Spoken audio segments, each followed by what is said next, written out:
Good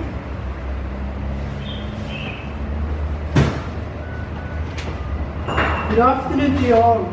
I'm Carlos and Antonio of the Paul and Nola Daily Channel, based in Texas in the United States of America. But today we are broadcasting live from the South End Cafe in Port Elizabeth, South Africa. It is, however, a great honor and privilege to be here with my people in this beautiful country that belongs to my people. I'm not going to mention who they are, but my people. In the city of Port Elizabeth, and here today I am honored and privileged having with me my distinguished guest, Mr. Christian Martin, a member of the ANC, a long-serving member of the Eastern Cape Provincial Government, also a prominent member of the Khoi and San people of Southern Africa. I'm going to ask Mr. Steenkamp to just introduce himself, and the others will do the same. Thank you. Good afternoon, I'm Parliament Chief Steenkamp from the Australian Tribe. I'm also a member of the ruling party of South Africa. I thank you. Good afternoon, I'm Yavin Rason, also a member of the Australian Tribe. I'm Paramount Chief William Newman of the Tamakwa Cape. Wow, I'm so honored today sitting here with all these big shots. So I want to being back in South Africa again. People, as we all know, that I've been reading newspapers in the United States of America, and it's quite disappointing what they are writing in the newspapers abroad about South Africa, and particularly about the announcement by Mr. Cyril Ramaphosa about the land expropriation, of disowning without compensation. And I took it upon myself, and I said to my wife that I'll be flying out to South Africa to come and hear from my people personally what their take are on this particular issue. That is a big concern in countries like Australia, Great Britain, Canada, Europe, and in America itself. So I've got a question now.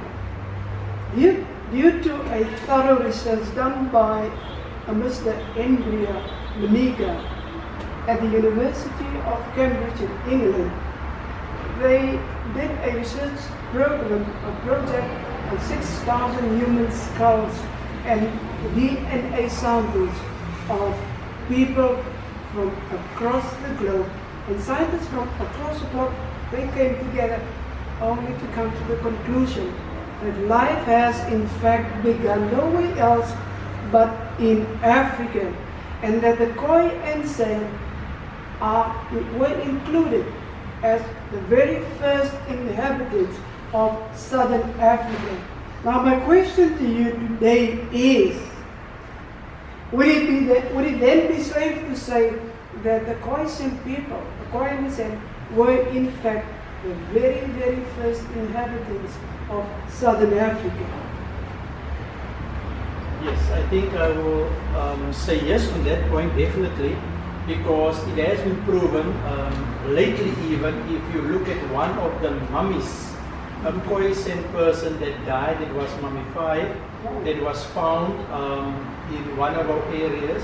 That person go back to 2,000 years ago, which first would say that that person actually lived the same time as Jesus, that we normally refer to as Christian people who lived 2,000 years ago. Amen. So I can safely say that if we can go even further, we would also find out for many thousands of years the Khoi people have roamed South Africa, for that matter.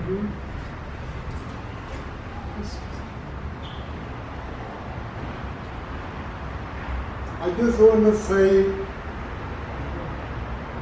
I am carrying the LLB bloodline. On the paper that was tested in 2010, because there's so many questions when it comes to Khoisan in South Africa. people doesn't want to believe that we the First Nation. People want to brush it aside, even the current government. So, my LOD status says that I'm over 100,000 years in South Africa. Wow. And I possess that gene. But due to divide and rule by the white man, I read a book written by Jeanette Deacon, Dr. Jeanette Deacon, which says that the Khoi came exactly 2,000 years ago in South Africa. But if you take the DNA of the Bushman and the Khoi is actually one gene pool, which is over 100,000 years. So who is now correct and who is wrong? There's Khoi Sam, there's Paramount Chief Human of the Tamakwa Korana. I believe the story of the DNA. Because DNA is scientifically proven. Amen for that. It's not wrong. With Jeanette Deacon's story, it might be wrong because discovering the sheep bones 2,000 years doesn't exactly say that the Khoi came here 2,000 years. I thank you. What's your take on the question then? Everything is so very overwhelming to me. As Chief Human has said here, if something is scientifically proven, then it cannot be denied. We cannot argue that fact. So I agree 100% with you on that point. What's your take on that? Chief, Comrade Torres, I was leading this in here in and I can declare today, Chief Human, Chief Julian Mr. MPL Mr. and myself as understood. Winnie Mandela, before she passed away, she was making a very clear statement, and she has inspired me to do this thing. She said in written, you are not colors. Today God take it away, but His family will hear out of my mouth. 2012 at Mount Home, I met Mama Winnie. At that stage, Julius Malema was also a member of the ANC. Then I saw that my DNA undisputable. What she had said about colored people is not colored. Today, that's what the EFF done in my country is a very good thing. But what the ANC do is the best thing. Okay, my second question to you. Would it then be safe to say that the Khoisan were without doubt the first and original inhabitants of southern Africa before the southward migration of the Nguni people, simply referring to the Zulu, Xhosa, Ndebele, Swazi, and other ethnic groups from North and East Africa? Yes, I would say that one thing that all of us agree with, and you can see even now, strange enough, with those that found us here, even they agree. The Nguni people would say that the people that they found us here was the Khoi and the Sand people. Those that came with the sea would also now tell the Nguni people that the country doesn't belong, or the land doesn't belong to you. It belongs to the Khoi and the Sand people. So everybody agrees from the two sides that are fighting over the land that this land originally belongs to the Khoi and the Sand. Now, Chief Human would always say, people would ask, when you're from the Western world, you will ask for a title deed. You will also ask for your card and transport, the old people have called it. Now the Khoi and the Sun have a very unique title deed, and that is our rock art, our rock paintings. You see, so wherever you go in southern Africa, where you find the rock art, you will find the original proof of the title deed, the landholders of the Khoi and the San. So as long as there is any person that disputes the fact, and we can show those people the rock arts, you know, of in southern Africa for that matter, that is proof for ourselves that we were the first people that walked this earth. You see, the other thing that we should be clear on, when the white people came to South Africa, they came without wives. It was only Jan van Riebeeck that came with a wife and a few others. I think it was Dr. van Meeren that married Kretua Eva. Meerhof. He married Kretua Eva. If you the clerk are a direct offspring of Kretua Eva, you get many other people, white people for that matter, whether they are playwrights or whatever, like Randall Wickham was a singer, the Roy Rock in Afrikaans. He was a direct descendant of the white people. Treurnig, who was of the Conservative Party for that matter, was part of the Khoisan people, is a descendant. Then, if you look even to come more closer to home, Nelson Mandela, most of the blood of Nelson Mandela is from Khoi descendancy. Desmond Tutu are from Khoisan descendancy. So in itself it proves that the Nguni people are Khoi descendants from the Bushmen, so as well as from the Khoi. We have interacted with it. We fought wars. In the Eastern Cape, the most prominent wars were the 8 frontier wars. We fought some of those wars together and won it successfully. So I just wanted to prove that if you go now and take a DNA test of any white person for that matter, and I challenge them for that, you will find Khoi blood in themselves. If you go to Nguni people, you might find, no, not might, you will find Khoi DNA in themselves. Just to prove that the Khoi people are the first people of southern Africa. And as you have said when you introduce your topic, is that some professors and doctors have now found out what Khoi and San people know all these centuries and years, that we are the first people. You know, it's just because of migration that other people who would find out that they found themselves in the west, in the far north.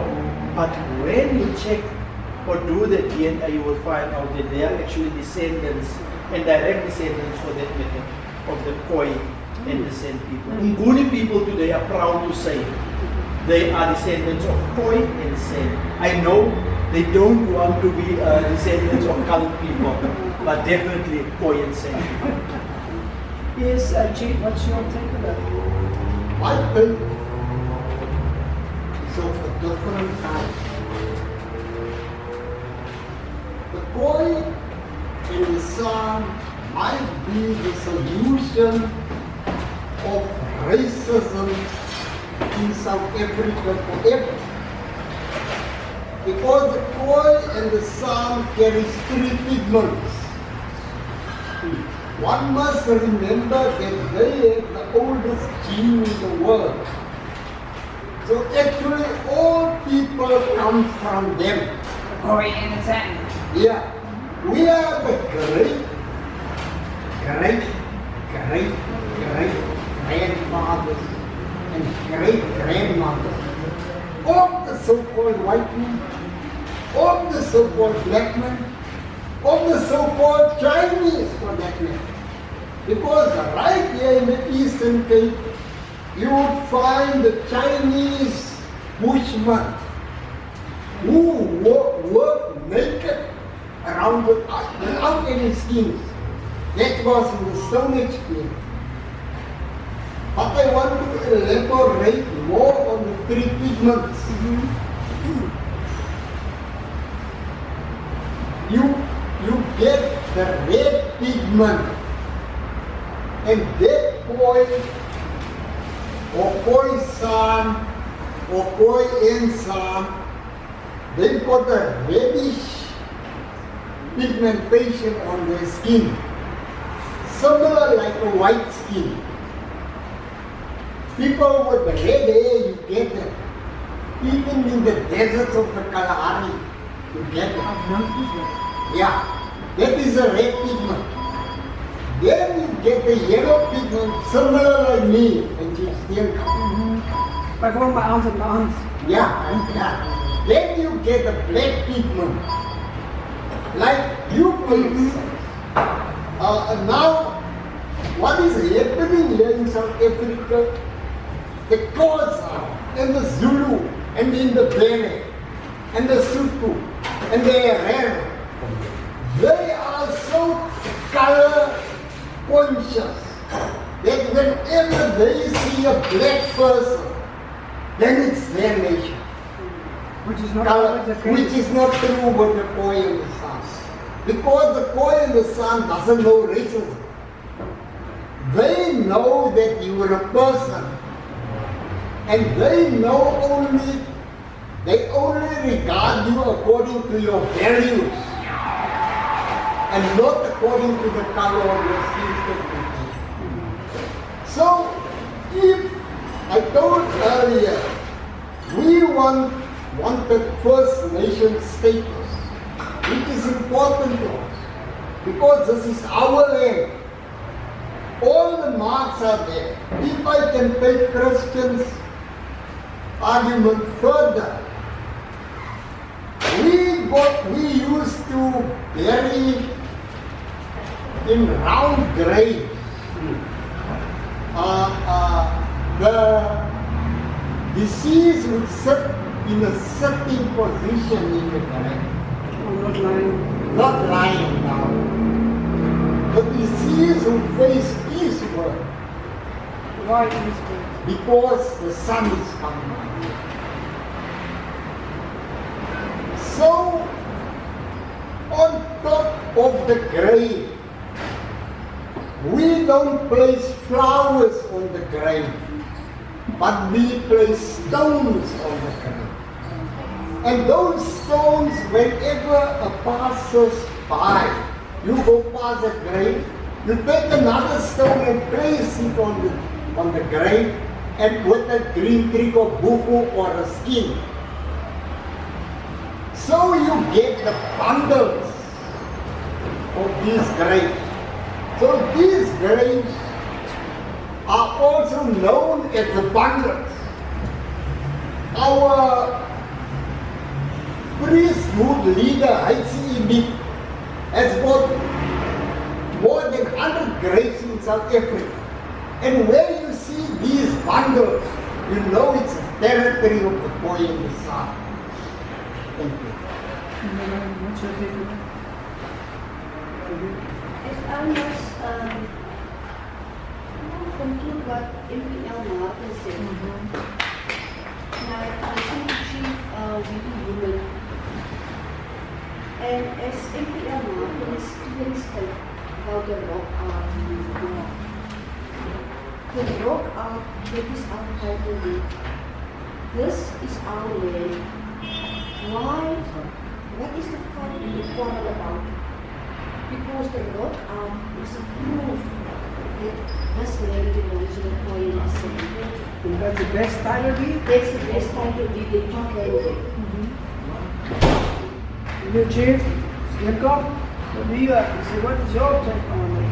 My leader, I want to come back to remember, I was invited 50 people from the Khoi in Italy.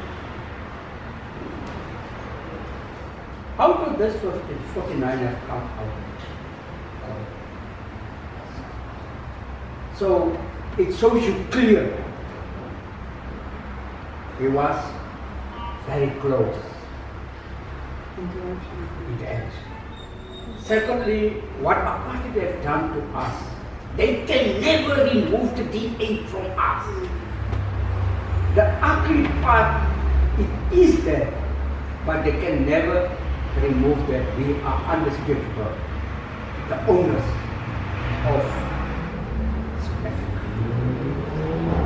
Yeah, it comes down to the next question. It is, however, also historical fact which has been well documented in history books that the Khoi and the San minority and the larger Greek tribes were engaged in bitter wars over the years. And much later they had to fight the Portuguese, the Dutch, the British and the Boers. Are we in agreement that they were fighting over none other than land and livestock? I would agree on that statement. Because as I've said previously, the more popular known wars in the Eastern Cape is the 8 Frontiers Wars, they call it. Now in those wars, and especially the last war was a very important one, where Khoi and San had fought against the British within the Eastern Cape, which they have won for that matter. But the important part is the role that the Khoi San have played during these wars. Remember that the Khoi San was the best marksman when it comes to the shooting of a gun. They were trained by the British. So they had that specific particular skill. So when the two came together, the Khoi have used the Nguni brothers to go and get the weaponry. You see? They taught them how to clean, how to load, and all these things when it comes to weapon, and also to teach them marksmanship, how to shoot. You see? So those were one of the important things where the two groups have worked together. Now one of our chiefs was called David Steerman. Now David Steerman was one of the most feared, I can say even generals during that time when it comes to himself and one of the prophets, I might not pronounce his name correct, but was called Mele. Now Mele and David Steerman fought together and they actually escaped from Robben Island together. Mele drowned, David Steerman went to the shore, he survived. So the point I'm coming to is that how the two groups, the Ngunis and the Khoi and the San, have fought together for this land called South Africa. So it's a very important fact that the chiefs are bringing to the fore that if only we can stand together again. But one important factor is about the Khoi. You see, the biggest challenge that the Khoi had, there's something called in English hospitality. There's something called in Xhosa Ubuntu. Yeah, Ubuntu. Now, one thing that you should remember is that the Khoi and the San lived hospitality and they have lived Ubuntu. Therefore, we have nothing today to show because of hospitality and Ubuntu. Our land was taken away from us. Our wives, children, everything, our culture, our language was taken away from us because of hospitality and Ubuntu. So I needed to say that. But the chief have said that the best people positioned today are the Khoi and the San, because we believe that we are the bridge builders between the Nguni and the whites, which from ever part British or Dutch.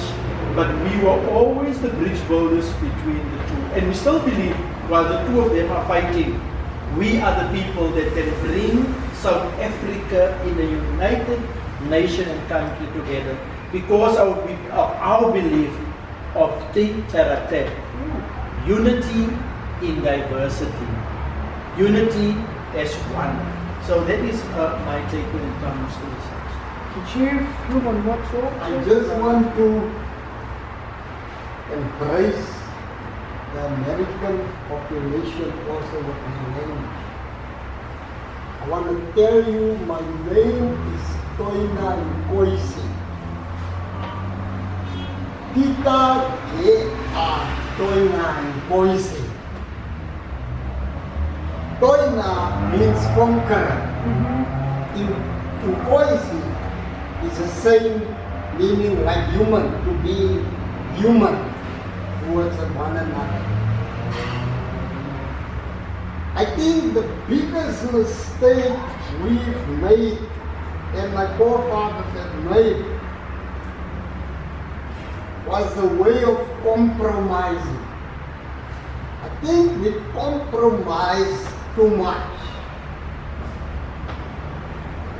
I think with the Imagenis War, where the Khoi and the Xhosa fought one war with the Stearman brothers, with Paramount Chief, I can't remember his name, Busak, King of the Mountains. He was known for it. They fought them out of the Eastern Cape, the white people, up to Mosa Bay. And when they returned victoriously. They captured all the animals, the booty, they call it booty. And they came back to the Eastern Cape.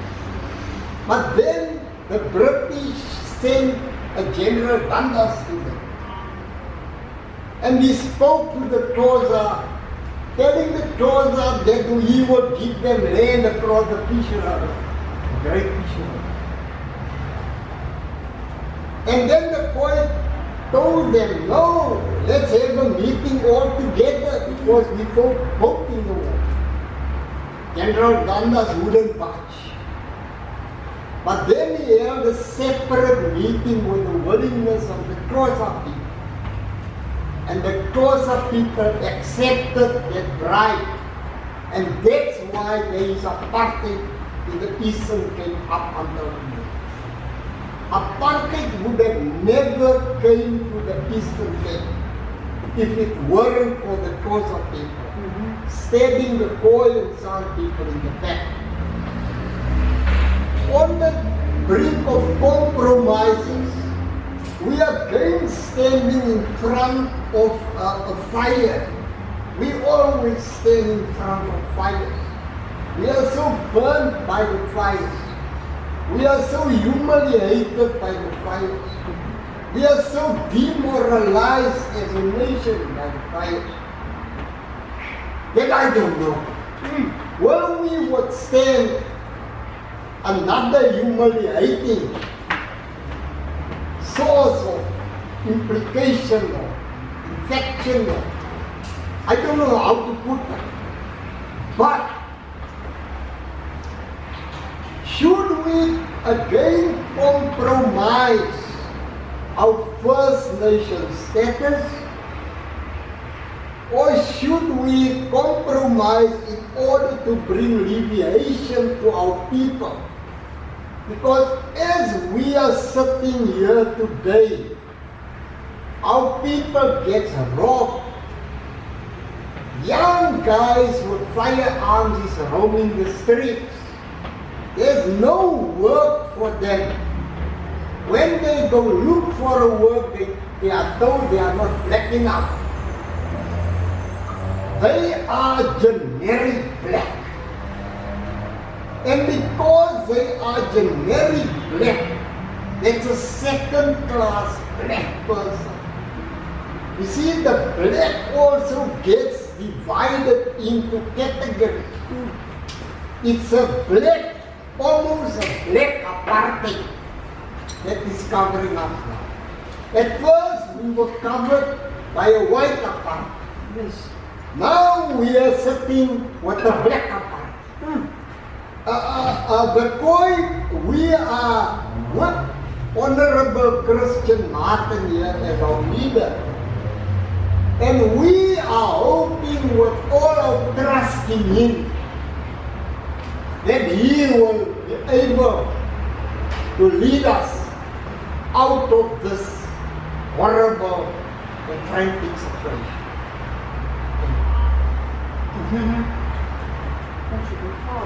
Everything was now so overwhelming and very, very deep.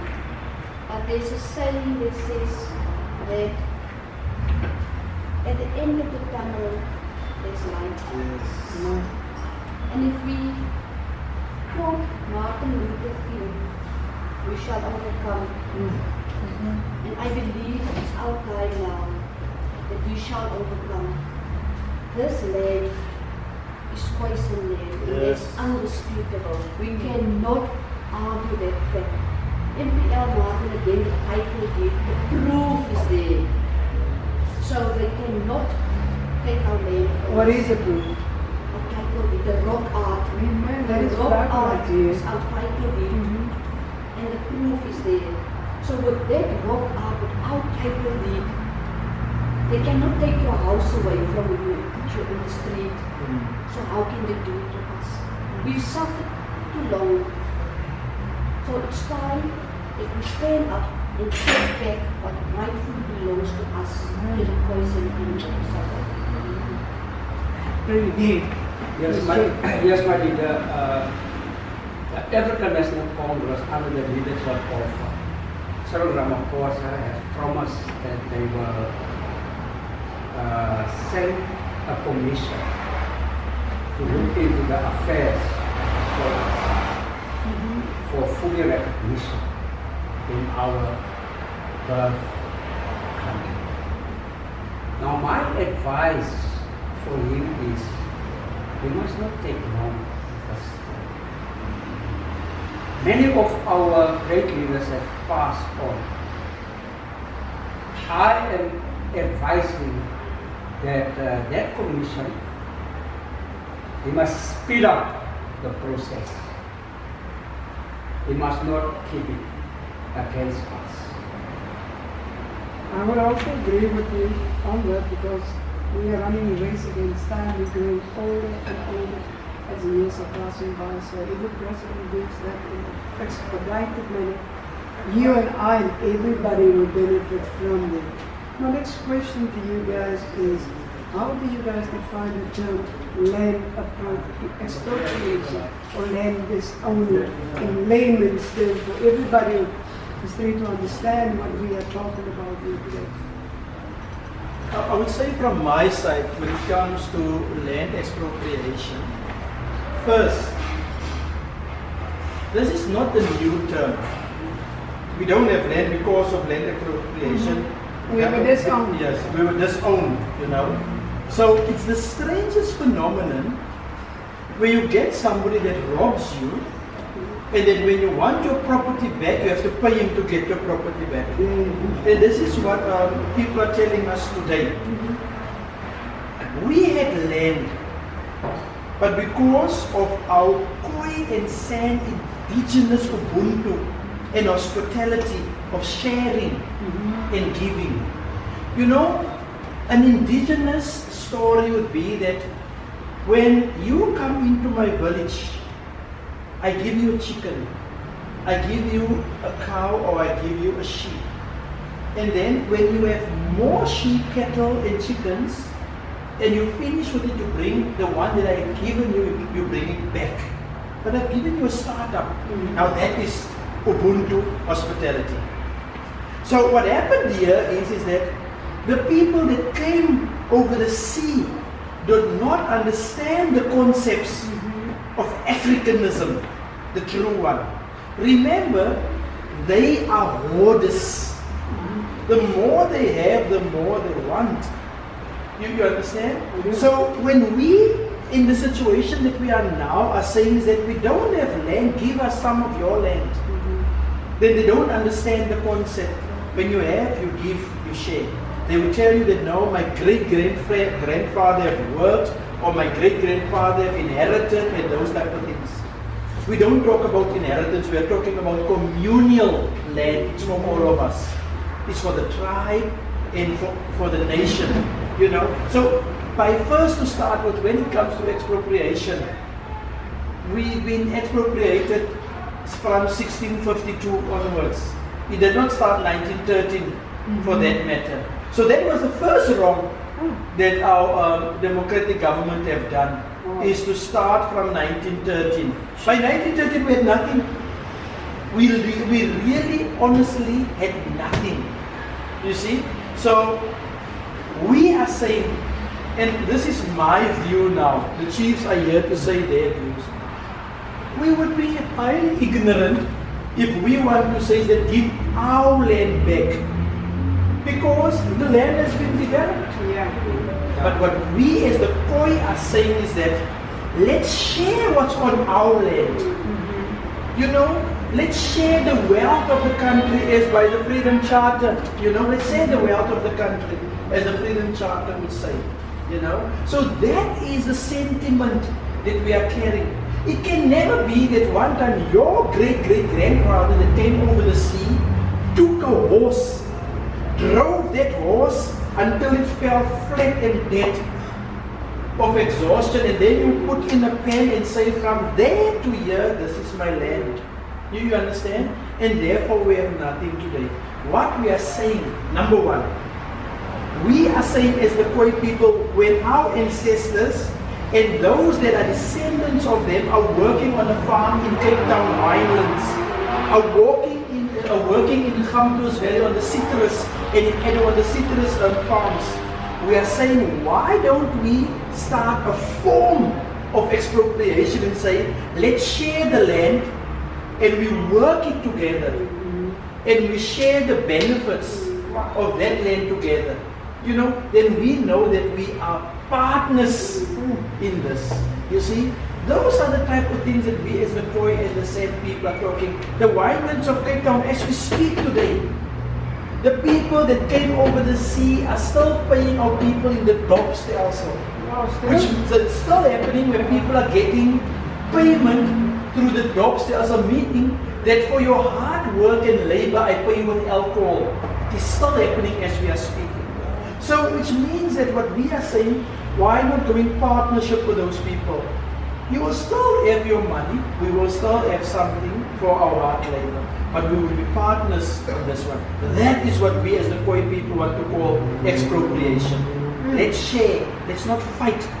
And the strange thing is, let's not fight of what is ours. We don't want to fight. How can I fight of what you stole from me? You must just acknowledge and give back. And let me be the one that give you share and part of it. That is Khoi, culture and tradition. Very deep, very deep. I don't have anything to say, but that in itself is deep. And you, Chief? I just want to say expropriation depends on who's going to be expropriated.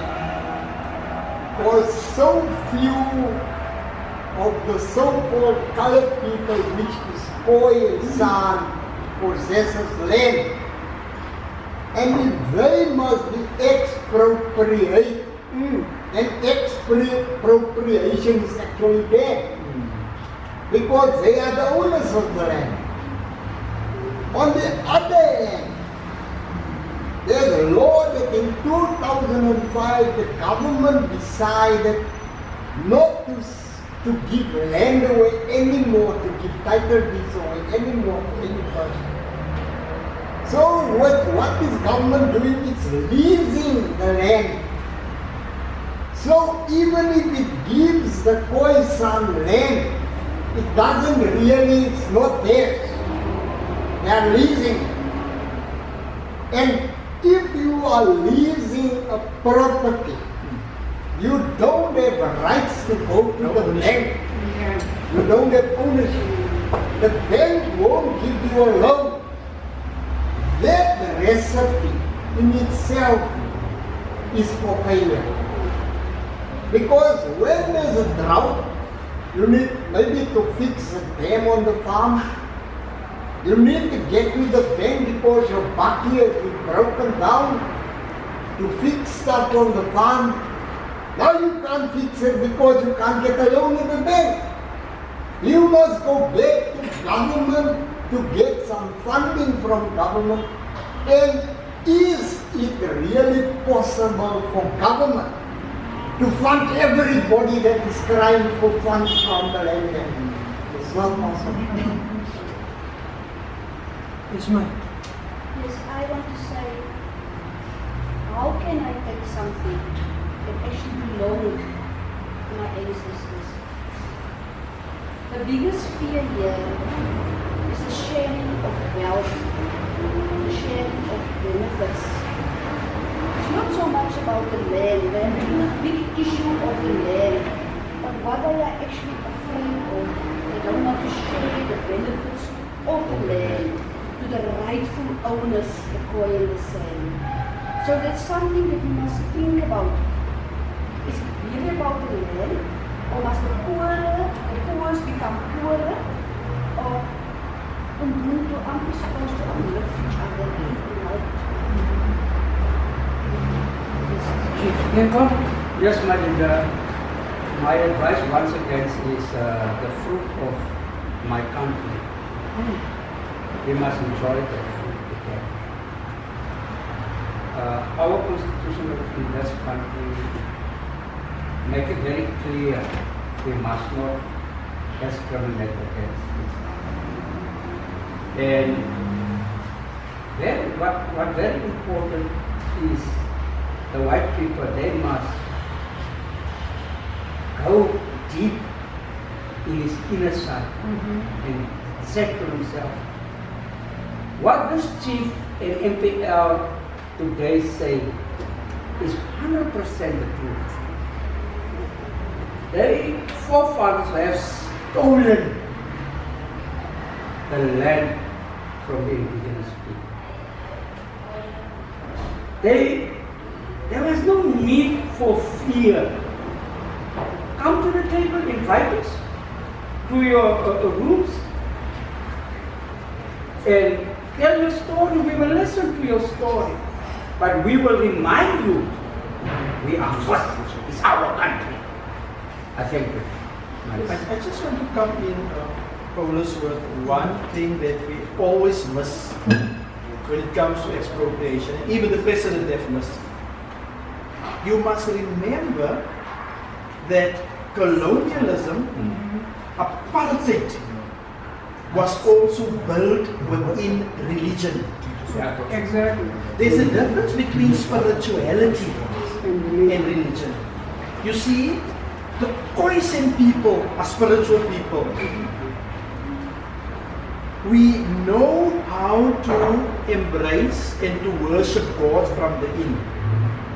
The only thing that came from abroad over the sea was a structure called religion, names of churches. And one thing that the church have done very, very scientifically good was also to expropriate from the indigenous people. Churches, as we speak, are sitting with millions of hectares of land of the indigenous people that are just lying there, not being used. So I would also strongly suggest that when it comes to expropriation, church land should also be considered for developing the immediate community congregation and the indigenous people of South Africa. So we need also to make an assessment survey of church land in South Africa. The Moravian Church, the Methodist Church, the Lutheran Church, the Catholic Church, the Anglican Church, the Dutch Reformed Church, all those churches are sitting with the land of the first indigenous people, because remember, as they have called us then, the Kafirs, which actually mean people that don't believe in God before it became a racist terminology. As for the church, they came here to Christianize us, you see? So the church needed land to do those type of things. I must end off to show I'm not against the church, that the church have done a great job for us as indigenous people. If you look at even our leaders in our country, if you talk about Owatambo, Owatambo was a spiritual leader, not a religious leader, although of a certain denomination. Owatambo was supposed to be a priest in the church until he was called for what he thought was his calling, was to serve God in the church. But God actually chosen him to be Moses in the field, you know, and on the frontier. But the point I'm trying to make is, a lot of land are lying in the hand of the church that should be expropriated. I thank you, Theologian Christian Martin, for that. I was actually unaware of that most of the churches have land that belongs to other people. And that brings us to our next question. Does the present government have the legal mandate to expropriate or disown these farmers? And on which basis do you base your question or your response to that?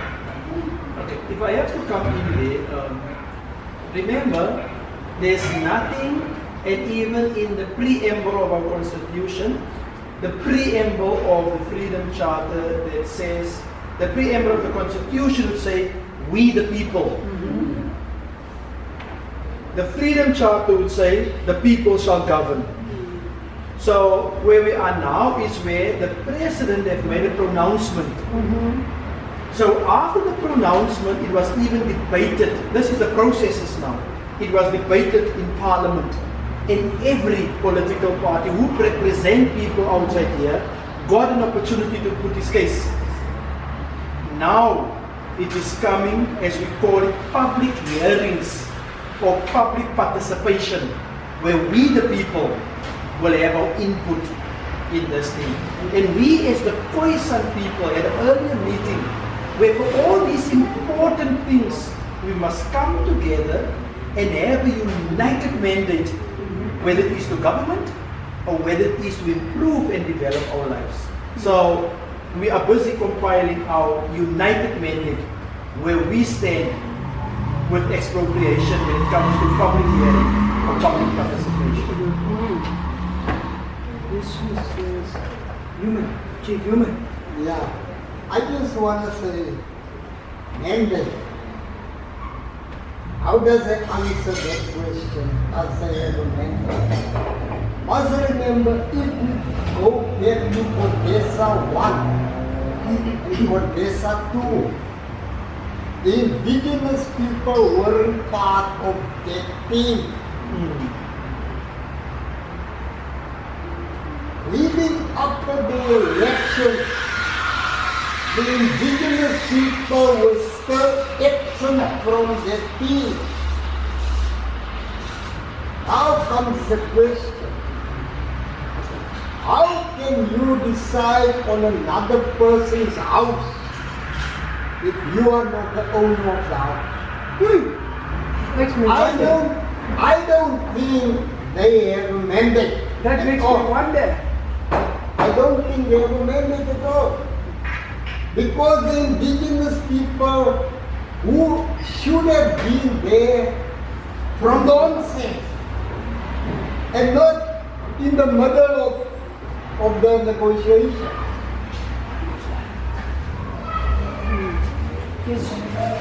So really I don't think they have the mandate to do so.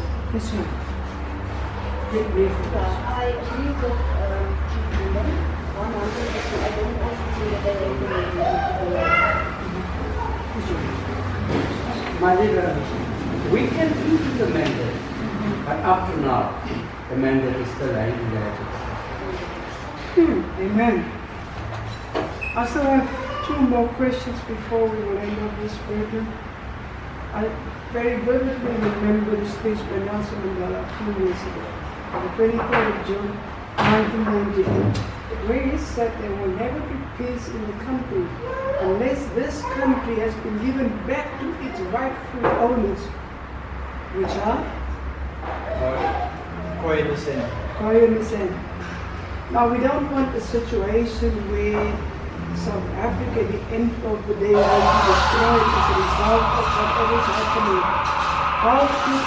What's the best in the year? How could we take this further in order to have a peaceful transition and a beautiful South Africa for future generations to come? I think for me on that one, the President Nelson Mandela was 100% right. I would just say is that personally I feel let's go through this processes of expropriation. Number one. Number two is to get the mandate from the rightful owners. And as we have said earlier on, that we believe strongly that we are not here to have it all, give our land back, and don't know what to do with it because of the developments. All that we are saying is that let's go to the table, as the chief has said, and have Codesa 3 with ourselves included. Amen. Lastly, but not the least, I would like to thank each and every one of you for being present here today, and that we could have shared our thoughts, our takes on what's happening in the country. And you out there, don't be stingy with your likes or with your comments. Take care. God bless. Hey, Dr. Christian. Hey, but take away sense of God. Sorry, man.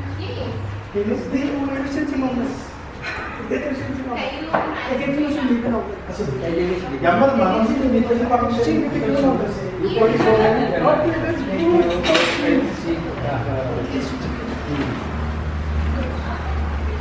Thank you, Johnny. Waka.